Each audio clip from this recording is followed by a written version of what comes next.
Hello everybody. So আজি আমি পঢ়িব গৈ আছো আলোক যন্ত্ৰ। এই পাঠটোত আলোক যন্ত্ৰ আমি দুটা ধৰণৰ পঢ়িম। এটা হৈছে মাইক্ৰোস্কোপ আৰু আনটো হৈছে টেলিস্কোপ। দুটা টপিকটোৱে বহুত বেছি ইম্পৰ্টেন্ট কাৰণ ইয়াৰ পৰা আমি 2 নম্বৰীয়া আৰু 3 নম্বৰীয়া প্ৰশ্ন প্ৰতিবাৰে বৰ্ডৰ পৰীক্ষাত দেখিবলৈ পাওঁ। আমি এই ভিডিঅ'ত মাইক্ৰোস্কোপ কি হয় সেইটো বুজিব চেষ্টা কৰিম। ঠিক আছে এতিয়া মাইক্ৰোস্কোপত তোমালোকৰ সিলেবাসত আমি দুটা ধৰণৰ মাইক্ৰোস্কোপ পঢ়িম এটাটো হৈছে সিম্পল মাইক্ৰোস্কোপ যাক আমি সৰল মাইক্ৰোস্কোপ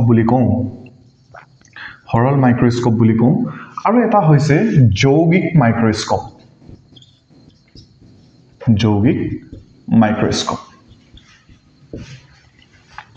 তো দুই ধৰণৰ আমি মাইক্ৰোস্কোপৰ বিষয় পঢ়িব লাগে আমাৰ সিলেবাসটোত এটা হৈছে সৰল মাইক্ৰোস্কোপ আৰু আনটো হৈছে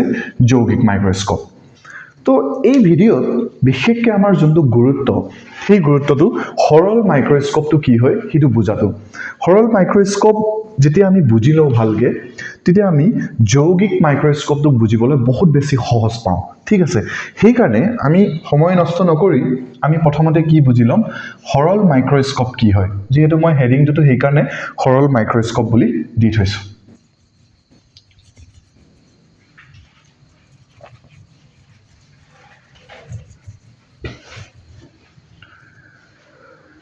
সৰল মাইক্ৰোস্কোপ মানে কি বা যাক আমি অনুবীক্ষণ যন্ত্ৰ বুলিও কওঁ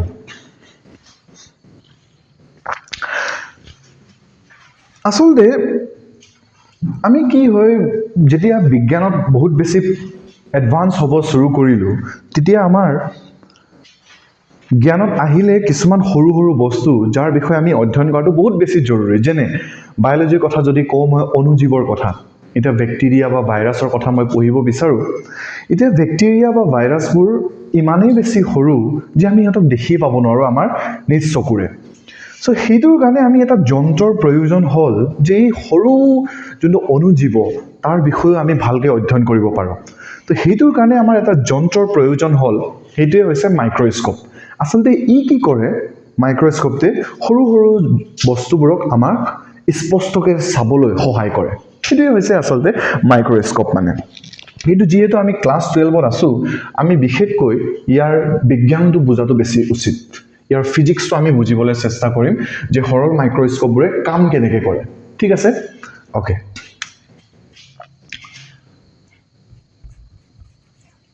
এতিয়া এই বিষয়টো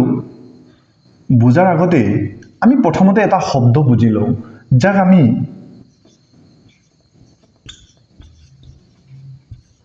ন্যূনতম দূৰত্ব বুলি কওঁ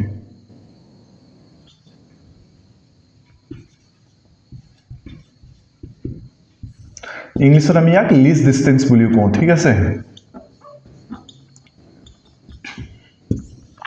ইয়াত বিশেষকৈ আমাৰ সিলেবাসত ইয়াক আমি ক্যাপিটেল ডি সিম্বলেৰে বুজাম তো মাইক্ৰোস্কোপটো বুজাৰ আগতে এটো কি হয় আমি বুজি লওঁ এতিয়া এটা বস্তু মন কৰা যে যেতিয়া আমি লক্ষ্য বস্তু এটা লওঁ যিকোনো বস্তু এই মাৰ্কাৰটোৰ এক্সাম্পল এটা লোৱা এই মাৰ্কাৰটোক যেতিয়া মই বহুত বেছি দূৰত ৰাখো মোৰ চকুৰ পৰা দূৰত ৰাখিলো তেতিয়া ইয়াত যি ইংলিশ আখৰ লিখা আছে বা কিবা আখৰ লিখা আছে এই মাৰ্কাৰটোত মই ইমান স্পষ্টকৈ দেখি নাপাওঁ কিন্তু ইয়াত এই মাৰ্কাৰটোক যদি মই একদম কাখলৈ চপাই দিওঁ নিজৰ চকুৰ কাখলৈ তে লাহে লাহে কি হয় এই মাৰ্কাৰটোত যি ইংলিশ শব্দবোৰ লিখা আছে বা যিবোৰ বাক্য লিখা আছে সেইবোৰ স্পষ্ট হ'ব শুৰু হয় ঠিক আছে কিন্তু কি হয় মানৱ চকুৰ আমাৰ মানুহৰ চকুবোৰৰ এটা নিৰ্ধাৰিত এটা দূৰত্ব আছে যোনটো দূৰত্বত নেকি যিকোনো বস্তুক আমি বহুত বেছি স্পষ্টকৈ দেখিবলৈ পাওঁ আৰু সেইটো এনে নৰমেল মানুহৰ কাৰণে হৈছে 25 সেন্টিমিটাৰ এটো সাগে আমি ক্লাস 10 তো এই বস্তুটো পাইছো যে যিকোনো বস্তু আমাৰ চকুৰ পৰা 25 সেন্টিমিটাৰ দূৰত্বত যেতিয়া থাকে তাক আমি আটাইতকৈ বেছি স্পষ্টকৈ দেখিবলৈ পাওঁ এতিয়া 25 সেন্টিমিটাৰতকৈ যদি মই আৰু কাখলৈ চপাই দিও বস্তুটো লাহে লাহে এই আখৰকেইটা ব্লাৰ হ'ব শুৰু হয় এতিয়া সেই যোন দূৰত্ব এটো ধৰিলে আমাৰ চকুটো এটা আমাৰ চকুটো ধৰি লৈছো এই চকুটোৰ পৰা যি দূৰত্বত এটা বস্তু আমি একদম স্পষ্টকৈ দেখিব পাৰো ইয়াতকে আৰু স্পষ্ট হ'ব নোৱাৰে ইয়াতকে যদি মই অলপ দূৰলৈ নিউ বস্তুটো সেইটো আমি ভালকৈ দেখি নোপোৱা হৈ যাওঁ বা ইয়াতকৈ যদি মই আৰু কাষলৈ চপাই দিওঁ চকুৰ কাষলৈ তেতিয়াও আমি ভালকৈ দেখি নোপোৱা হৈ যাওঁ অৰ্থাৎ কথাটো ইমানেই যে আমাৰ চকুটোৰ পৰা সেই দূৰত্বটো য'ত নেকি বস্তু এটা আটাইতকৈ স্পষ্টকৈ আমি দেখিব পাওঁ সেই দূৰত্বটোকে আমি ন্যূনতম দূৰত্ব বা কেপিটেল ডি বুলি কওঁ আৰু এইটো মানুহৰ কাৰণে কি হয় 25 সেন্টিমিটাৰ এনে নৰ্মেল যদি মোৰ চকুটো ঠিক ঠাক আছে মানুহ হিচাপে তো তেতিয়া মোৰ ডিৰ মানটো কিমান হ'ব লাগে 25 সেন্টিমিটাৰ এটা কিছুমানে ভাবে যে এই মানটো কিয় আমি মনত ৰাখিব লাগে এতিয়া চোৱা কুকুৰা এটাৰ বস্তুটো অলপ বেছি তাৰ কাৰণে যোনটো ন্যূনতম দূৰত্ব সেইটো অলপ বেলেগ হ'ব পাৰে হাতী এটাই বোলে স্পষ্টকৈ বস্তু 35 সেন্টিমিটাৰ দূৰত্ব দেখিব পাৰে উদাহৰণ এটা কৈছো যে অন্যান্য জীৱবোৰৰ যোনটো ন্যূনতম দূৰত্ব তাৰ মানটো বেলেগ বেলেগ হ'ব পাৰে সেইকাৰণে মানুহটো যিহেতু আমি পঢ়ি আছো সেইকাৰণে এই মানটো মনত থোৱাটো উচিত দেই আৰু অপচনেল কোৱেশ্চনবোৰত তোমালোকে যদিও চাইছা এই মানটো চাগে বহুত ব্যৱহাৰ কৰে d = 25 সেন্টিমিটাৰ বুলি ক্লিয়াৰ আছে এইটো সবৰ ন্যূনতম দূৰত্ব কি আছে ক্লিয়াৰ আছে ওকে হ'ব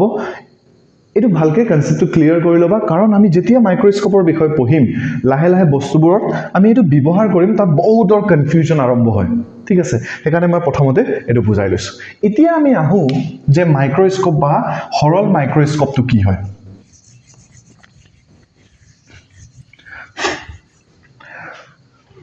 তো ইমানটো ভিডিও যদি আমি চাই আছো এতিয়ালে আমাৰ ইমানটো বস্তু ক্লিয়াৰ হৈ গ'ল যে মাইক্ৰস্কোপৰ কামটো হৈছে যে আমাৰ চকুটোৱে স্পষ্টকৈ দেখি নোপোৱা বস্তু বা যি সৰু সৰু বস্তুবোৰক আমি দেখি পাব নোৱাৰো সেই বস্তুবোৰক স্পষ্টকৈ আমাক দেখিবলৈ সহায় কৰে সেইটোৱে হৈছে মাইক্ৰস্কোপৰ কামটো হয়নে তো মাইক্ৰস্কোপ কেনেকৈ এতিয়া সৃষ্টি কৰা হয় বা কেনেকৈ আমি ইয়াৰ গঠনটো চাব গৈ আছো তো মাইক্ৰস্কোপটো আসলতে বহুত সহজ কথা ইয়াত এটা উত্তল লেন্স থাকে কি লেন্স থাকে উত্তল লেন্স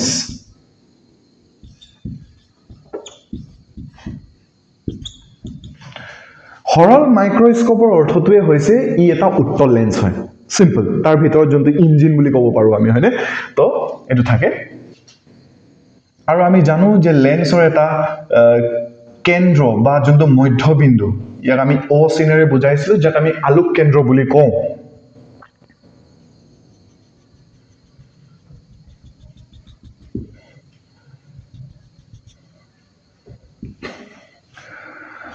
আৰু এইফালে থাকে আমাৰ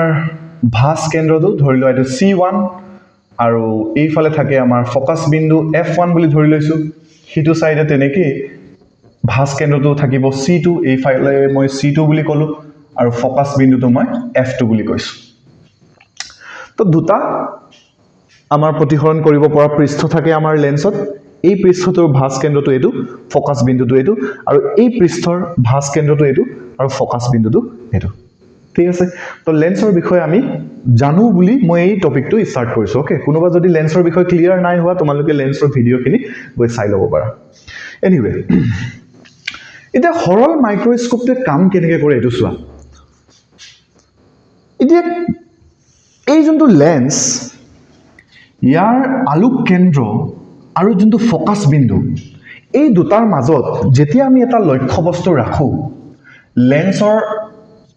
টপিকটো যেতিয়া আমি পঢ়ি আছিলো লেন্সৰ টপিকটো পঢ়ি থকা সময়ত আমি তাত দেখিছিলো ৰশ্মি ৰেখা কেনেকৈ লেন্সৰ কাৰণে উত্তল লেন্সৰ বা অবতল লেন্সৰ কাৰণে কেনেকৈ ৰশ্মি ৰেখাবোৰ অকা হয় সেইবোৰৰ বিষয়ে আমি পঢ়ি থৈছো 4টা নে 5টা ছবি আছে যোনটো নেকি আমাৰ ক্লিয়াৰ হৈ ল'ব লাগে প্ৰথমতে ঠিক আছে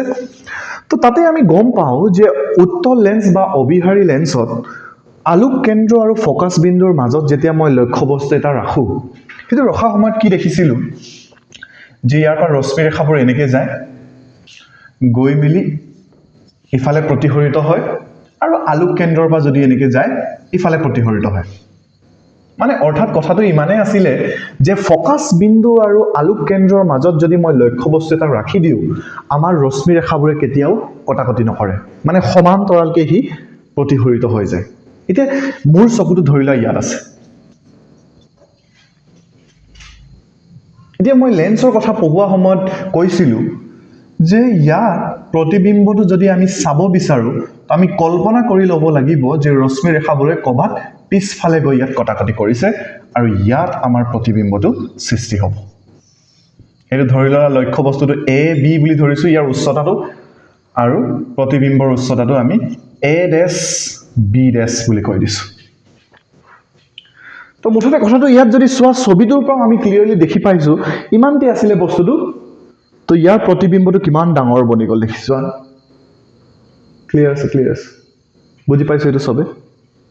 তো ছাৰ এই বস্তুটো আমি কেনেকৈ জানো লেন্সৰ ভিডিঅ'ত মই এই বস্তুবোৰ আমি পাতি থৈছোঁ সেইটো চাই ল'ব লাগিব তেতিয়াহে ইজি হ'ব দেই নহ'লে ডাইৰেক্ট যদি মাইক্ৰস্কোপটো পঢ়িব আহিছা আৰু ভিডিঅ'টো বন্ধ কৰি গুচি যাব পাৰা আৰু ইয়াৰ তো লেন্সৰ ভিডিঅ'টো চাই ল'বগৈ প্ৰথমতে অ'কে এনিৱে চ' প্ৰতিবিম্বটো ইমান ডাঙৰ বনি গ'ল ক্লিয়াৰ আছে এইটো চবৰ হ'বনে বুজি পাইছোঁ চবে ঠিক আছে এতিয়া চোৱা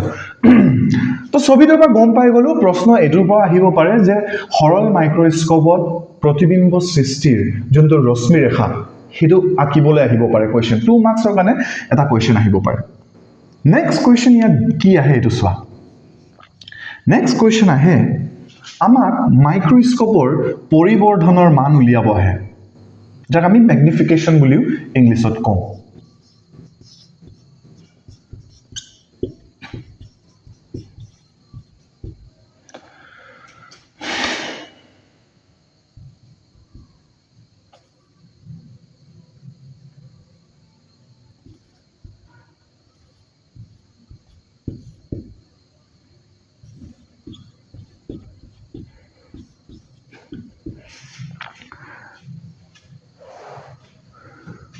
তো মাইক্ৰস্কোপৰ নেক্সট যোনটো টপিক আমি বুজিব লাগে সেইটো হৈছে কৌণিক পৰিবৰ্ধন যাক আমি থিতা বুলি কওঁ দে কি হয় এইটো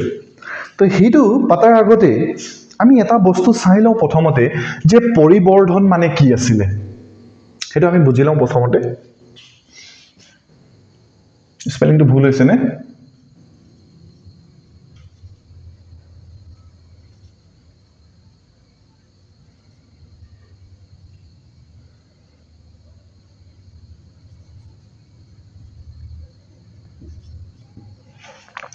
ইয়াত এডিটিং কৰিব লাগিব দেই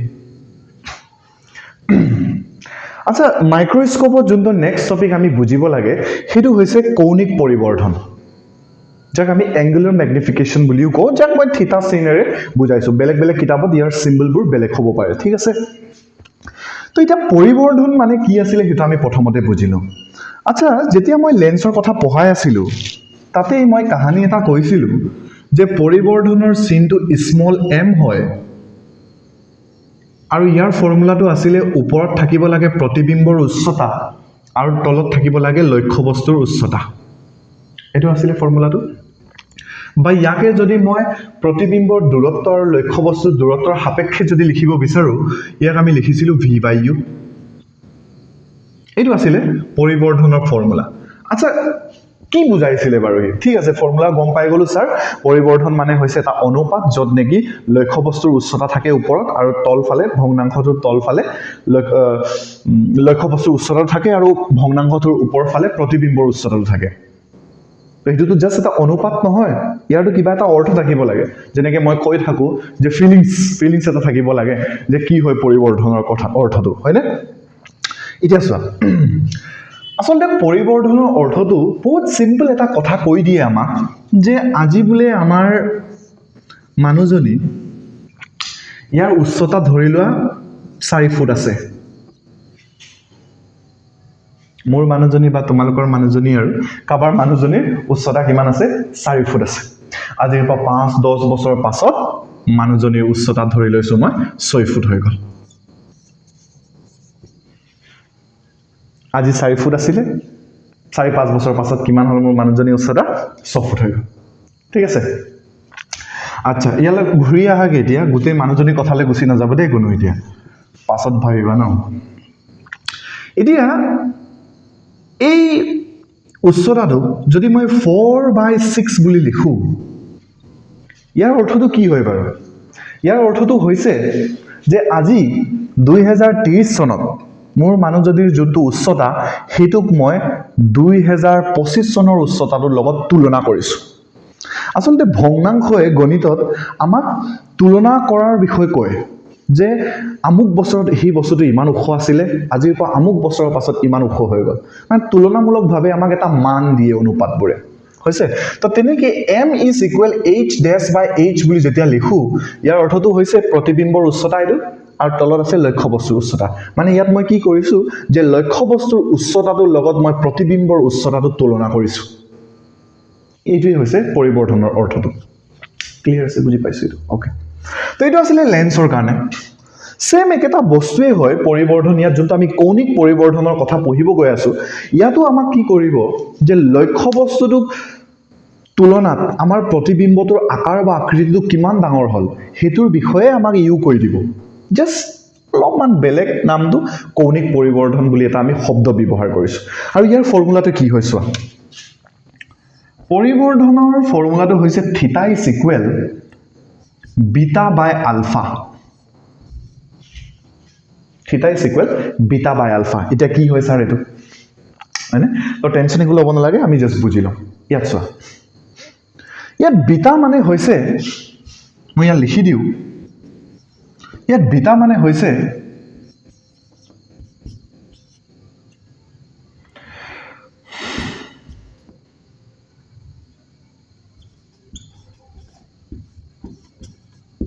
প্ৰতিবিম্বই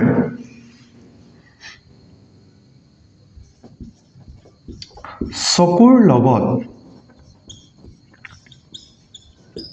কৰা কোণ ইয়াত বিটা মানে কি হয় প্ৰতিবিম্বই চকুৰ লগত কৰা কোণ ইয়াৰ অৰ্থটো কি স্যাৰ এই ছবিটো চোৱা প্ৰতিবিম্বটো কোনটো এইটো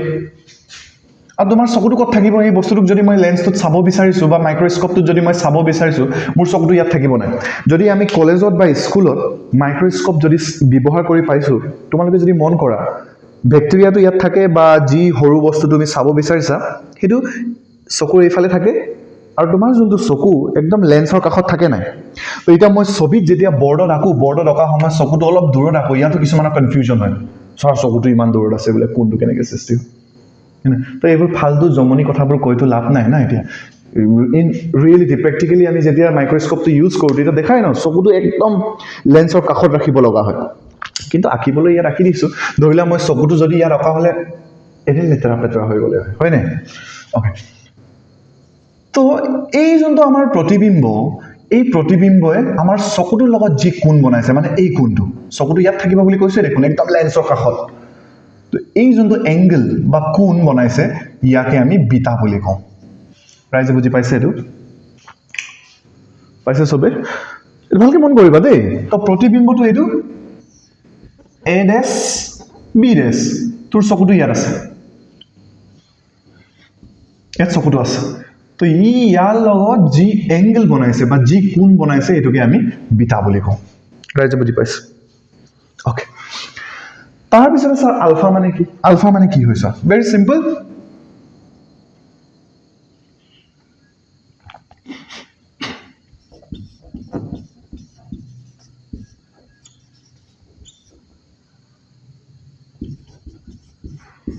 ন্যূনতম দূৰত্বত বস্তু এটা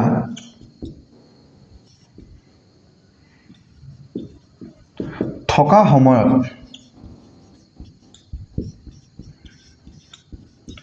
চকুৰ লগত কৰা কোণ চোৱা কাহানিটো শুনি লোৱা ফাৰ্ষ্টতে এইটো বুজি পালা নহয় সবে বিটাটো কি হয় ওকে এতিয়া শুনা এই আলফাৰ মানটো যেতিয়া আমি ওলাব যাওঁ এই আলফাৰ মানটো ওলোৱা সময়ত সদায় মন কৰিবা বস্তুটো এই ছবিটোৰ লগত ইয়াক কনফিউজ কৰিব ট্ৰাই নকৰিবা কিছুমানে কি কৰে যেতিয়া মই আলফাৰ মানৰ কথাটো বুজাও জিওমেট্ৰিটোক লৈ ইয়াত গোটেই ট্ৰায়াঙ্গল ত্ৰিভুজবোৰ ব্যৱহাৰ কৰি যেতিয়া মই এংগলটো ওলাব শিকাও তেতিয়া বহুতে কনফিউজ হৈ যায় কিন্তু মই কৈছো যে এই ডায়াগ্ৰামটোৰ লগত এই ছবিটোৰ লগত আলফাৰ মানটো কেতিয়াও কনফিউজ কৰি নলবা আলফা মানে কি হয় শুনা মই এটা মানুহ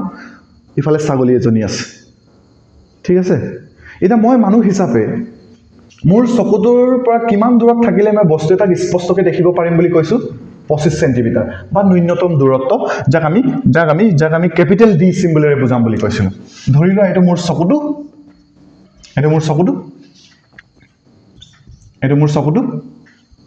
এই চকুটোৰ পৰা কিমান দূৰত মই বস্তু এটা ৰাখিলে স্পষ্টকৈ দেখিবলৈ পাওঁ ডি দূৰত্বত বা ন্যূনতম দূৰত্বত ৰাখিলে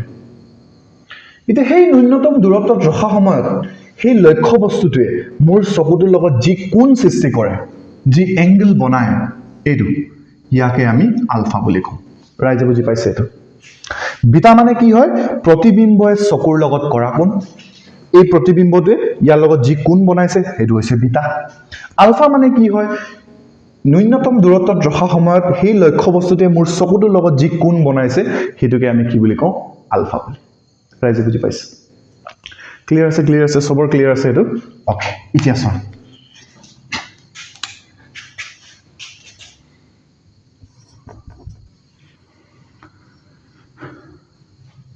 এই অংশটো মই মুছি দিছো দেই আজিকালি বহুত সহজ হয় না ভিডিওটো পজ কৰিব লাগে লিখি ল'ব লাগে বাকি আৰু আজি চাম কাইলে চাম বুলি কৈ থকাবোৰ আৰু শেষ দেই সিলেবাসটো বাহি বাহি গৈ থাকিব একো চোৱা নহব এনিৱে তো এই ত্ৰিভুজটো চোৱাচোন এতিয়া এই ত্ৰিভুজটো এইটো ইয়াত মই চাইডত লিখিছো ত্ৰিভুজ এ বি অ এই ত্ৰিভুজটো চোৱা এ বি অ ইয়াত যদি মই tan থিটাৰ মানটো লওঁ মানে tan বিটাৰ মানটো যদি উলিয়াও tan বিটা ইজ ইকুৱেল আচ্ছা tan বিটা মানে কি আছিল লম্ব বাই ভূমি tan থিটাৰ মানটো সদায় কি হয় ওপৰত থাকে লম্ব আৰু তলত থাকে ভূমি এই ত্ৰিভুজত লম্বটো কোনটো এ বি ভূমিটো কোনটো এইটো ইয়াৰ পৰা ইয়াৰ দূৰত্বটো হ'ব নাই এইটো ৰাইজে বুজি পাইছে এইটো কি দূৰত্ব এইটো লক্ষ্য বস্তুৰ দূৰত্ব ইয়াৰ পৰা ইয়াৰ দূৰত্বটো লক্ষ্য বস্তুৰ দূৰত্ব যাক আমি ইউ বুলি কৈছো এইটো ক্লিয়াৰ আছে সব বুজি পাইছো ওকে নেক্সট চোৱা এই ত্ৰিভুজটো যদি মন কৰা ইয়াত যদি মই tan আলফাৰ মানটো উলিয়াও tan থিটাৰ ফৰ্মুলা কি হয় লম্ব বাই ভূমি লম্বটো কোনটো এইটো লক্ষ্য বস্তুটো এ বি বুলি কৈছো নে আমি লক্ষ্য বস্তুৰ উচ্চতাটো এ বি বুলি কৈছো তো এইটো আছে এ বি আৰু ভূমিটো কোনটো ক্যাপিটাল ডি এইটো ক্লিয়াৰ আছে সবৰ ইয়াত সবৰ কনফিউজন হয় কেনেকৈ হ'ল বস্তুটো ক্লিয়াৰ আছে বুজি পাইছো ওকে এতিয়া চোৱা ট্ৰিগোনোমেট্ৰিত আমি এটা বস্তু জানো যে যেতিয়া আমাৰ কোণবোৰ বহুত বেছি সৰু হয় তাক আমি এনেকৈ লিখিব পাৰোঁ যেনে sin থিটা যদি মোক দিয়া আছে এই থিটাৰ ভ্যালুটো যদি বহুত বেছি সৰু তেতিয়া আমি নিয়াৰলি ইয়াক tan থিটা বুলি লিখিব পাৰোঁ পাইছো সাগে এটো আমি আচ্ছা থিটাৰ ভ্যালুটো যেতিয়া বহুত বেছি সৰু হয় এই tan থিটাৰ ঠাইত আমি থিটা বুলি লিখিব পাৰোঁ এটা আমি ট্ৰিগোনোমেট্ৰিক পাইছো যাৰ ম্যাথছ নাই হিয়তে আজি জানি লোৱা তো ইয়াত tan বিটা আছে এটা ব্যাকটেৰিয়া এটা মই চাই আছো মাইক্ৰোস্কোপটোৰ ব্যাকটেৰিয়াটো আমি চকুৰ পৰাই চাব নাই পৰা তো তাৰ কিবা এটা হাইট থাকিব জানো উচ্চতা থাকিব জানো নাথাকে তাৰ যদি উচ্চতা যদিও আছে কিমান সৰু হ'ব কল্পনা কৰা এটা হি ইমান কম উচ্চতাটোৱে এংগলটো বহুত সৰু বনাব কোণটো বহুত বেছি সৰু সৃষ্টি কৰিব এটা কোণটো যেতিয়া বহুত বেছি সৰু হয় এই মানটোক মই beta is equal A B by কি লিখিব পাৰো ইউ ৰাইজে বুজি পাইছে ওকে তেনেকৈ আলফাৰ মানটো বহুত বেছি হ'ব কাৰণ ব্যাকটেৰিয়াই চাই আছো আমি তো ইয়াতো হ'ব alpha is equal A B by D clear আছে এটা বিটাৰ জেগাত যদি মই এইটো বহাই দিওঁ এইটো হ'ব আমাৰ এ বি বাই ইউ ডিভাইডেড বাই আলফাৰ জেগাত এইটো বহাই দিয়া এ বি বাই কি হৈ যাব ডি ক্লিয়াৰ আছে বুজি পাইছো নে সবে বুজি পাইছো ওকে এতিয়া চোৱা ওপৰত ভগ্নাংশ তলত ভগ্নাংশ তো এনেকৈ যেতিয়া হয় তেতিয়া আমি কি কৰো ওপৰটো প্ৰথমতে লিখো ওপৰৰ ভগ্নাংশটো লিখিলো পূৰণ চিন দি দিলো পূৰণ চিন দিলে কি হয় এই তলতে উল্টা ডাইৰেক্ট মাৰে বুলি কওঁ যে মই তো ডি টো ওপৰলৈ গুচি যাব আৰু তলত কি হৈ যাব এ বি ক্লিয়াৰ আছে ৰাইজে বুজি পাইছে এইটো ওকে তো ইয়াৰ পৰা আমি লিখিব পাৰো থিটা ইজ ইকুৱেল এ বি আৰু এ বি কাটি গ'ল থাকি যাব আমাৰ ডি বাই ইউ ক্লিয়াৰ হ'ল তো ইয়াৰ অৰ্থটো কি হ'ল যে আমি সৰল মাইক্ৰোস্কোপৰ যদি কৌণিক পৰিবৰ্ধনৰ মান নিৰ্ণয় কৰিব বিচাৰো তেতিয়া আমাক কি লাগিব ওপৰত লাগিব আমাক ন্যূনতম দূৰত্বৰ মানটো আৰু তলত কি লাগিব লেন্সটোৰ পৰা বস্তুটোক মই কিমান দূৰত বনাইছো বা লেন্সটোৰ পৰা মই লক্ষ্য বস্তুটো কিমান দূৰত ৰাখিছো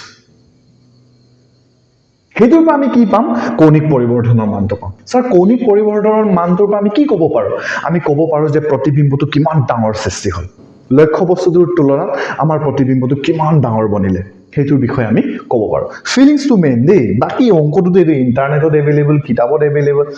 বুজি পাইছে না সেইটো মেইনটো ঠিক আছে অ'কে ক্লিয়াৰ আছে অ'কে নেক্সট চোৱা লিখি ল'লা চাগে যদি নাই লিখা স্ক্ৰীনশ্বট লৈ মেলি পাছত লিখিবা কিন্তু পাছত কওঁতে চাবা আকৌ পাছত এনেকৈ থাকি যাব বাকী তোমালোকৰ কথা আৰু ন আজিকালিনো বুজাই কি লাভ গালিহে দিব লোকে আমি ইয়াত কি পালোঁ যে কৌণিক পৰিবৰ্ধনৰ মান ওপৰত থাকে ডি আৰু তলত থাকে ইউ হৈছে বুজি পাইছো অ'কে এতিয়া চোৱা এতিয়া ইয়াত মোক বহুতে কি কুৱেশ্যন সোধে ছাৰ ঠিক আছে এইটো বুজি পাই গ'লো আচ্ছা থিতাটো কি এম বুলিও কয় দেই কাৰণ মেগনিফিকেশ্যন ইংলিছত মেগনিফিকেশ্যন বুলি কয় যে সেইকাৰণে থিতাটোৰ জেগাত আমি এম চিনটো দেখিবলৈ পাওঁ হা কনফিউজ হ'ব নালাগে চিম্পল চিনটো চিনে আৰু এতিয়া মোক তুমি ডাইৰেক্ট ছাৰ বুলিয়ে কোৱা নে পেটলা বুলিয়ে কোৱা নে ময়ে থাকিম ন মইতো চেঞ্জ নহওঁ কেতিয়াও তো তেনেকৈ পানী বটল এটা বটল বুলি ক'লেও বটলেই হয় কঁঠাল বুলি ক'লেও সি বটলেই হ'ব তো তেনেকৈ আৰু ফিলিংছটো বুজিলেই হ'ল তো এমৰ জেগাত থিতা লিখিলেও কনফিউজ হ'ব নালাগে থিতাৰ জেগাত এম লিখিলেও কনফিউজ হ'ব নালাগে এতিয়া আমি ইয়াত দুটা ফৰ্মুলা দেখোঁ এই গোটেইটোত এটা ফৰ্মুলা দেখোঁ আমি M is equal D by F দেখোঁ আৰু এটা ফৰ্মুলা দেখোঁ M is equal 1 plus D by F দেখিছোঁ চাগে এইটো দুটা ফৰ্মুলা ছাৰ ওলাই ক'ৰ পৰা ইয়াৰ পৰাই ওলাই দেই ইয়াৰ পৰাই ওলাই এতিয়া ওলাই কেনেকৈ এইটো চোৱা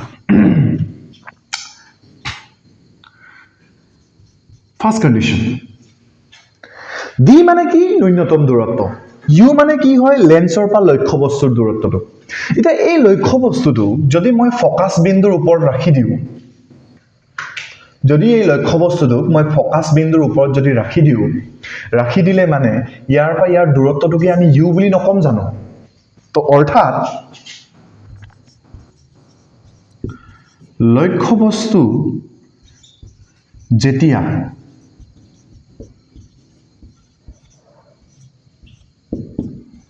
ফকাছ বিন্দুত থাকে সেই সময়ত যদি কৌণিক পৰিবৰ্ধন উলিয়াব দিওঁ তেতিয়া কি হৈ যাব m is equal d by f focal length ফকাছ দৈৰ্ঘ্য ক্লিয়াৰ আছে ৰাইজে বুজি পাইছে এইটোকে আমি কি বুলি কওঁ f ক্লিয়াৰ আছে নেক্সট চোৱা এতিয়া ধৰি লোৱা এটা বস্তু আছে লেন্সৰ ফৰ্মুলা সবে জানো চাগে আমি লেন্সৰ ফৰ্মুলা কি আছিলে 1 by f is equal 1 by v minus 1 by u এইটো ৰাইজে দেখি পাইছে আজিলৈ আৰে পাইছে নাই ওকে এতিয়া এই মাইনাস থকাটো যদি মই ইফালে খেদাই দিওঁ এইটো 1 by u হৈ যাব কাৰণ মাইনাসটো এই সাইডে আহিলে প্লাস 1 by u আৰু এইটোক যদি মই ইফালে খেদাই দিওঁ 1 by v minus 1 by কি হ'ব f হৈ যাব আরে হব না হব ঠিক আছে স্যার এটা থিটাৰ ফৰ্মুলা বা m ৰ ফৰ্মুলাটো m is equal থিটা ইয়াত মই লিখো d by u লিখো এই এটা বস্তুটোকে মই লিখিব পাৰো d into 1 by u পাৰো না পাৰো এটা এই 1 by u ৰ জায়গাত মই গুটেই মানটো বহাই দিব পাৰিম নে বাৰু স্যাৰ পাৰিম বহাই দিয়া না তো এটা হৈ যাব 1 by v minus 1 by f ये क्लियर है सबका क्लियर है बुझी पाता है कि नहीं पाता है ओके इतिया सो ইয়াত যদি মই সিন প্ৰথা ব্যৱহাৰ কৰো কাৰণ তোমালোকে এটা বস্তু জানা যে এই লেন্সৰ সূত্ৰটো ব্যৱহাৰ কৰিব হলে মানে আমি সিন প্ৰথা ব্যৱহাৰ কৰিব লাগে এটা আমি সাইন কনভেনশন বুলি ইংলিছত কও কি আছিল সিন প্ৰথাটো যে লক্ষ্য বস্তু যোন ফালে থাকে সেই ফালে যিমান দূৰত্ব আমি যোগমান নকৰো কিয় গোটেইটো ৰাহত নেগেটিভ সিন বা ঋণাত্মক সিনটো ব্যৱহাৰ কৰো তো লক্ষ্য বস্তুটো ক'ত আছে ইয়াত আছে আৰে আছে নে নাই আছে ইফালে গ'ল মাইনাস c প্ৰতিবিম্বটো ক'ত আছে প্ৰতিবিম্বটো এই সাইডে আছে ইয়াৰ আগতে কি আহিব মাইনাস আহিব লেন্সটো কেনেকুৱা লেন্স হয় উত্তল লেন্স উত্তল লেন্সৰ কাৰণে আমি জানো ফকাস দৈৰ্ঘ্য ফৰ্মুলা মানটো কোনটো ল'ব লাগে এই সাইডে ল'ব লাগে মানে ইফালে আছে তো প্লাস হ'ব এটো তো ইয়াত একো পৰিৱৰ্তন কৰিব দৰকাৰ নাই তো ইয়াৰ পৰা আমি লিখিব পাৰো -1/u মাইনাসটো কমন লৈ লোৱা 1/v + 1/f মাইনাস আৰু মাইনাস কাটি গল ইয়াৰ পৰা আমি লিখিব পাৰো 1/u = 1/v + 1/f এই কাহিনীটো বুজি পাইছা সাগে সবে